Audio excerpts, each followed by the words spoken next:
Gold trusted gold buyers. మీరు తాకట్టు పెట్టిన బంగారాన్ని విడిపించి ఈ రోజు ఉన్న మార్కెట్ ధరకు కొనబడను.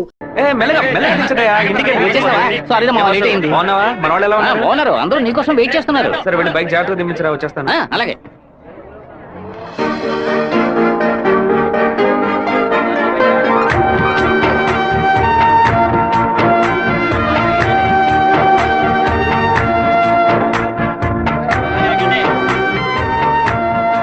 హలో, నువ్వు రాధికే కదా? నేను శివాని. చిన్నప్పుడు అశోక్ విద్యాలయ స్కూల్లో నువ్వు 5th క్లాస్ నేను 8th క్లాస్ గుర్తులేదా? നിങ്ങൾ പറയുന്നത് മനസ്സിലായില്ല. నువ్వు ఆ ఫారం కూడా రాధికవేగా? എന്താ അത്? നിങ്ങളത് തപ്പ പറയുന്ന മാത്രം ഉണ്ട്.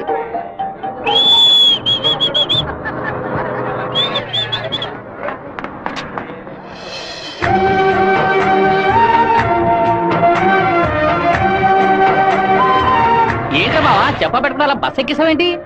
ఏం లేదురా, ఒక అమ్మాయిని చూశాను, నాతో చదువుకున్న రాధిక లేదు, తల్లాగే అనిపించింది, వెళ్ళి అడిగితే కాదంది. సరే సరే రా వెళ్దాం. మాధవరావు అన్న ఎదురు చూస్తున్నాడు. మాధవరావు నీకు బాబాయ్ కదా? రే అవన్నీ తర్వాత మాట్లాడుకుందాం, ముందు బండి ఎక్కరా.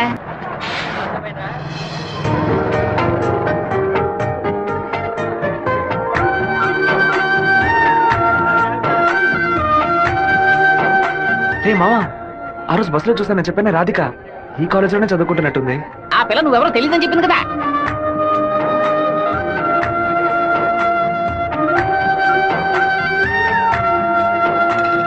ముస్టేసే స్టైల్ కూడా అలాగే ఉందిరా. ముష్టెత్తు గొడవలు రకరకాలు ఉన్నాయి, కానీ ముష్టేడు మాత్రం అందరూ ఒకే రకంగా వేస్తారా? ముస్టేడోలో కూడా తేడా ఉంటుంది.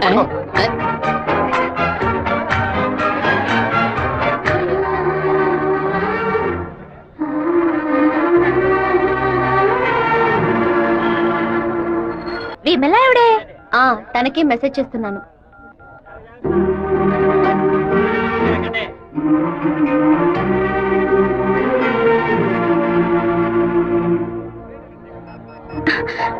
ఏ రాధిక, చెట్టును చూడొద్దు, ఆ పయ్యన్ ఎత్తువందానే ఎదురులా ఉన్నాడు. నువ్వెందుకు రాధిక కాదని కళ్ళని చెప్పావు? చిన్నప్పుడు లెక్కల మాస్టర్ ని బెత్తంతో కొట్టాడు రౌడీ విధవ. నేనే రాధికనని చెప్తే వెనకాల తిరిగి టార్చర్ పెడతాడు. హాయ్ రాధిక. എന്താ അത്? అప్పుడే ഞാൻ പറഞ്ഞല്ലേ నువ్వు రాధికవే. ఈ రోడ్డుల നിന്ന് తిరిచి తిరిచి പറഞ്ഞാൽ ఎవరైనా చూస్తే എന്തിനാ నిனைക്കും? తిరుపతిలో నుంచి తిరిచి అనను, తిరుపతి అనే అంటాను. తమాషాలు ఒందు പറയదు. ഇപ്പൊ എന്താ കാര്യം? మీ ఊరు గోదావరి జిల్లా పట్టిసీమే కదా? എന്താ പട്ടിന്ന് പറയുന്നത്? పట్టి అంటే నాయన అర్థం. కుక్కో నక్కో నాకు తెలియదు, నువ్వు రాధికని మాత్రం నాకు బాగా తెలుసు. హలో, ఎന്റെ పేరు గోపిక, స్థలం పాలకాడాను. ఏంటి నువ్వు ఆటోగ్రాఫ్ హీరోయిన్ పేరు చెప్తున్నావు? నేను కూడా ఎవరైనా భయపెట్టాలంటే మా ముట్టి మోహన్ లాల్, సురేష్ గోపి పేర్లు చెప్తాను. నువ్వేంటంటే గోపిక మేనన్, దీపిక పడుకొని మాలీవుడ్ నుంచి బాలీవుడ్కి వెళ్ళిపోతున్నావు. నువ్వు అప్పట్లోనూ బొట్టు ఇదే స్టైల్లో పెట్టుకునేదానివి, ఇప్పుడు కూడా అదే స్టైల్లో పెట్టుకున్నావు. బొట్టులో 2 షేపులు ఉన్నాయి, ఒకటి నిలువు, ఇంకోటి గుండ్రు. ఆ రెండే పెట్టుకోగలం. తిరుమలలో నుంచి గుండు కొట్టుకున్నవాడు నా మొగుడు అన్నట్టు ఉంది నువ్వు చెప్పింది. ఇప్పుడు మన తెలుగు భలే మాట్లాడుతున్నావే. అదేదో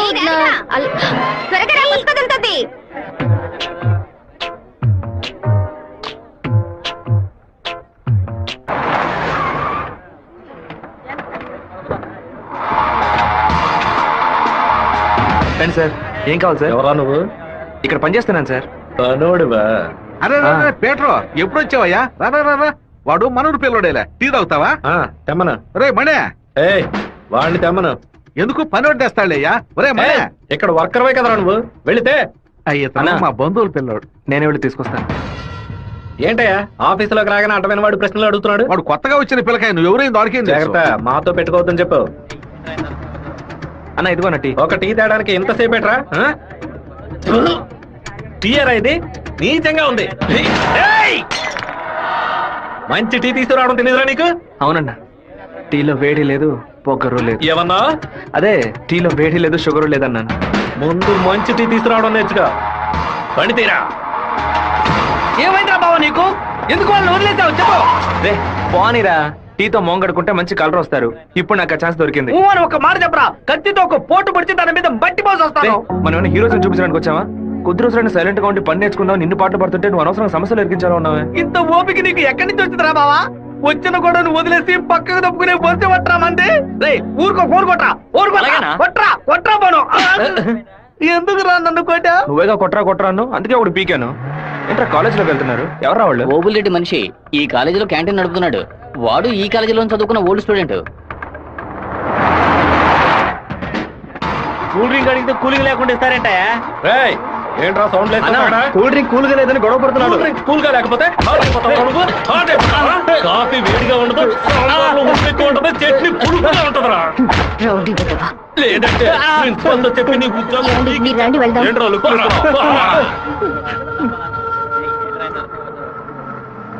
వెంకటేశ్వర కాలేజ్ దిగండి. హలో రాధిక, ఎలా ఉన్నావు? చూసి 2 రోజులైంది. ഞാൻ రాధికానే. പക്ഷേ మీరు అనుకున్నట్టు రాయలసీమ రామగిరిలో అశోక్ విద్యాలయంలో 4వ క్లాస్ చదువుకున్న ఆ రాధికని కాను. అరే రే రే, పక్కగా బయోడేటా చెప్పినట్టు చెప్తున్నావా? పాలకాడ్ నుంచి చదువు కోసం నేను తిరుపతి. బాగా గుర్తు తెచ్చుకొని చూడు. చిన్నప్పుడు స్కూల్లో పెన్సిల్ చెక్కేటప్పుడు చెయ్యి స్లిప్ అయి తొడ కోసుకొని ఏడుస్తూ ఉన్నావు. బెటర్ నా మ్యాథ్స్ బుక్ లో పేపర్ చించేసి నా ఉమ్ముతో బ్యాండేజ్ చేశా. ఓ వారం తర్వాత వచ్చి గాయం మానిపోయిందని తొడ చూపించావు, కానీ ఆ మార్క్ అలాగే ఉండిపోయింది. నీకు అనుమానం అయితే నీ తొడ మీద చూడు, మచ్చ ఉంటుంది. ఏంటిది? నడి రోడ్లో నిలబెట్టి అది చూడు ఇది చూడని తప్పుగా సారీ నువ్వు ఇంటికి వెళ్ళి చూసుకో, అదే కరెక్ట్ గా ఉంటది. హే శివ, నువ్వు తిరుపతిలో ఏం చేస్తున్నావు? జయంతి బాగున్నావా? చూసి చాలా రోజులైంది. ఫైన్. హే రాధిక, నువ్వు ఇంకా శివతో టచ్ లోనే ఉన్నావా? పెన్ ఫ్రెండ్సా, మెయిల్ ఫ్రెండ్సా, లేక ఫోన్ లో టచ్ లో ఉన్నారా? అయ్యో, వీడెవడో కూడా నాకు తెలీదు. శివ తెలీదా నీకు? మన స్కూల్ ఎస్పీఎల్ బ్లేడు, పేపర్, తొడ ఉమ్మితో మందేశాడు, మర్చిపోయావా? ఇదే నేను ఎప్పటి నుంచో చెప్తున్నాను, కానీ తనేమో సొంత ఊరు పాలకాడు, నాన్న పేరు ఓమర్గుట్ట, అమ్మ పేరు ఓమర్గుట్టి అని మలయాళంలో ఏదేదో సంసారిస్తోంది. 10 రోజులు నీ ఎన్ఎస్ఎస్ క్యాంప్ కి వెళ్ళొచ్చే లోపల నువ్వు మలయాళిగా మారిపోయావా? మంజు మలయాళి. మాకు బోర్ కొట్టినప్పుడల్లా మలయాళంలో మాట్లాడుకుంటాం. ఆపుతావా నీ బయోగ్రఫీ? జయంతి నీ ఫోన్ నెంబర్ ఏంటి? 9950887461. రాధికాది ఒక నంబరే డిఫరెంట్. 87462. నా నంబర్ ఎందుకు ఇచ్చావు?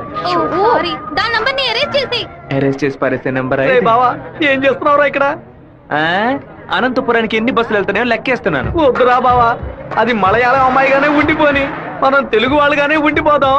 2 రాష్ట్రాలు కలపడానికి మనం పాటుపడింది చాలరా. సగం బాడీతో మనం పులివెందులకు వెళితే ఎవరు మనల్ని గుర్తుపట్టారా బావా. అయ్యగారి చెవికి ఈ విషయం లీక్ అవుట్ అయిందనుకో, నా ముక్కు నుంచి రక్తం ఫ్లో అవుట్ అవుతుందిరా బావా. ముక్కుకు బ్యాండేజ్ చేసుకోవచ్చులే. వీడు నా అంత చూడండి వదిలిపెట్టేలా లేడు.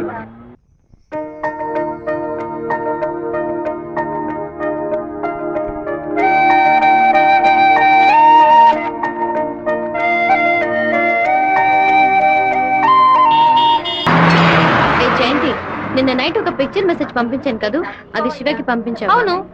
ఎందుకే పంపించావు? ఐ లైక్ యూ అని వాడు టైప్ చేసి మళ్ళీ నాకే పంపించాడు చూడు. సరే, తొడ మీద మచ్చ ఉందని చెప్పాడే, దాన్ని చూసావా? చూశాను. ఎందుకు చూసావు? నా తొడ నా గాయం. నీ తొడేనమ్మా. ఇంతకు ముందు ఎన్నిసార్లు చూసుకున్నావు? ఎప్పుడైనా ఒకసారి చూసుకుంటా. వాడు చెప్పగానే చూడాలనిపించిందిగా. ఇలాగే మొదలవుతుంది. 100 సార్లు అద్దంలో చూసుకుంటాం. అప్పుడంతా మన మొహాన్ని సరిగ్గా చూసుకోం. రోడ్డున పోయే ఒకడు నువ్వు చాలా అందంగా ఉన్నావని చెప్తే చాలు. పూలు పెట్టుకునేటప్పుడు, బొట్టు పెట్టుకునేటప్పుడు, తల దూకునేటప్పుడు కూడా ఎప్పుడు మొహం అందంగా ఉందా లేదా అని చూసుకుంటాం. ఏదో లోకంలో ఉండి వాడే లోకం అనుకుని చెప్పాలనిపిస్తుంది. అందులో ప్రాబ్లము. ఆ తర్వాత సైనైడ్, సూసైడ్ అని అమ్మాయిల జీవితం మొత్తం టెన్షనే. ఆపుతావా? శాపాలు పెట్టకు. వెంకటేశ్వర కాలేజ్ వచ్చింది. హాయ్ రాధిక, ఎలా ఉన్నావు? మీకేం కావాలి? ఇలా ఉన్న పడంగా అడిగేస్తే ఎలా? ఏం జయంతి చెప్పేనా? అనవసరంగా నిన్న రాత్రి నాకు తప్పుగా మెసేజ్ పంపించారు. ఎవరిని అడిగి పంపించారు? నా నంబర్ సేవ్ చేసుకోవడానికి మీకు ఎవరు పర్మిషన్ ఇచ్చారు? ఎవరిని పర్మిషన్ అడగాలి? హెచ్ఓడినా, ప్రొఫెసర్నా, మీ నాన్న, అమ్మనా? మీ నాన్న ఎక్కడున్నారు? తిరుపతిలోనా, వేంపల్లోనా? Give me your father's number. Yeah అనవసరంగా వాళ్ళ నాన్న పేరు ఎందుకు ఎత్తావు? నేనేమన్నా ఆయన గురించి బ్యాడ్ గా మాట్లాడానా? ఏమైంది ఇప్పుడు? వాళ్ళ నాన్నగారు ఇప్పుడు లేరు. తన స్కూల్లో చదువుతున్నప్పుడే ఆయన చనిపోయారు. వాళ్ళ నాన్న గుర్తుకు రాకూడదనే వాళ్ళ మావయ్య ఇంట్లో ఉంచి చదివిస్తున్నారు. నేను సారీ చెప్తాను, కానీ నువ్వు నా లవ్ మ్యాటర్ కొంచెం చెప్పి కన్విన్స్ చేయొచ్చు కదా. ఇలా చూడు, నువ్వు నా ఫ్రెండ్వే, తను నా ఫ్రెండే. నువ్వు ప్రేమించమని కన్విన్స్ చేయమంటున్నావు, తను ప్రేమించొద్దని కన్విన్స్ చేయమంటుంది. నేనేం చేయలేను బాబు, నువ్వే వెళ్ళి మాట్లాడుకో. సరే, నేనే మాట్లాడుకుంటాను, కానీ నువ్వు నాకు ఒకే ఒక హెల్ప్ మాత్రం చేయి. ఇవాళ 6 గంటల గీతాంజలి రెస్టారెంట్ లో వెయిట్ చేస్తూ ఉంటాను. తను 10 నిమిషాలు రమ్మని చెప్పు. ఆ తర్వాత తను డిస్టర్బ్ చేయను. సరే.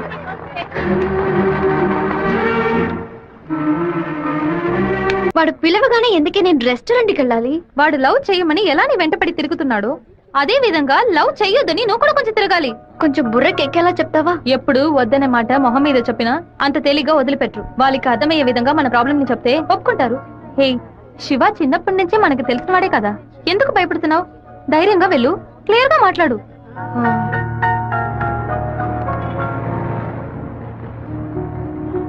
రండి సార్, రండి. లోపలికి రా. లోపలికి వచ్చండి.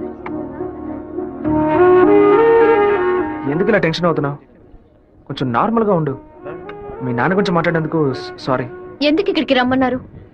ఏం మాట్లాడాలి? 8వ క్లాస్ చదువుకునేటప్పుడే మనసులో చిన్న లవ్, కానీ ఎలా చెప్పాలో తెలియలేదు. ఎండి ఏదో మాట్లాడతాడు, మన ప్రాబ్లం మందే. సడన్ గా ఒకరోజు నువ్వు స్కూల్కి రాలేదు. నీ క్లాస్కి వెళ్ళి అడిగి చూస్తే అందరూ నువ్వు ఎక్కడికి వెళ్ళావో తెలియదు అన్నారు. 2 months పోయాక హాఫర్లీ ఎగ్జామ్ టెన్షన్ లో నిజంగా నిన్ను మర్చిపోయాను. ఎప్పుడు నిన్ను బస్సులో చూసానో అప్పుడు పాతవన్నీ గుర్తుకొచ్చాయి. నేను ఏం మీరు చెప్పాలనుకుంటున్నా? అనుకునేది ఏది జరగదు. మా అమ్మ ఎంతో కష్టపడి నన్ను చదివిస్తోంది. నేను ఆవిడకి నిజాయితీగా ఉండాలి. ప్రేమ పేరుతో బైక్ లో తిరగటం, సినిమాలకు వెళ్ళడం, పార్కుల చుట్టూ రెస్టారెంట్ల చుట్టూ తిరగడం నాకు అస్సలు నచ్చదు. నేను అలాంటి అమ్మాయిని కాను. నెక్స్ట్ వీక్ మీట్ అవుదాం, సరేనా? Okay okay. నేను చెప్పింది మీకు అర్థమైంది అనుకుంటాను. సెట్ పూరి. దయచేసి నా బాధను అర్థం చేసుకోండి. ఇంకా హలో, నీకేమైనా బుద్ధుందా? లోపల మనుషులుంటే ఎగేసుకొని తెరిచి పడి చూస్తున్నా. మామయ్య, అది నేను మామయ్య,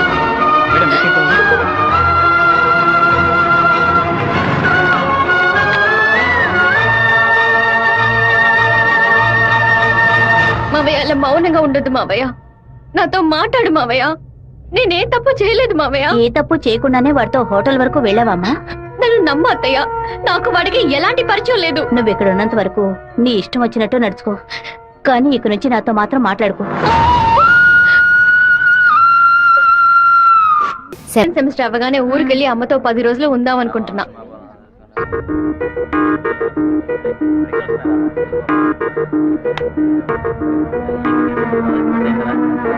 నీకు అసలు కనికరమే లేదా? ఎందుకు నా వెంటపడి టార్చర్ పెడుతున్నావు? మావయ్య నన్ను అసలు ఎంత అసహ్యంగా చూశాడో. ఇన్ని రోజులు కన్న తల్లిలా చూసుకున్న నా అత్తయ్య నాతో మాట్లాడనుంది. ఇంకా నన్ను నేను నిన్ను బాధపడడానికి రాలేదు.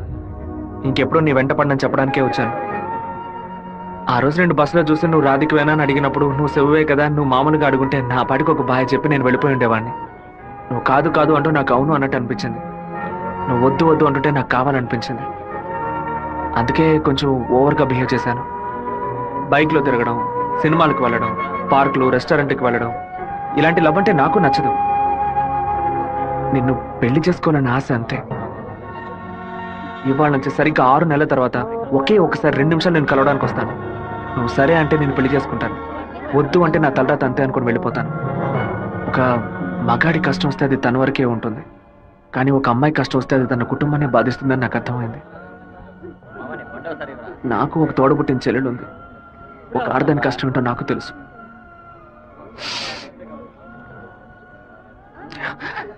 నిన్ను రెస్టారెంట్కి కంపల్ చేసి పిలవడం నా తప్పే.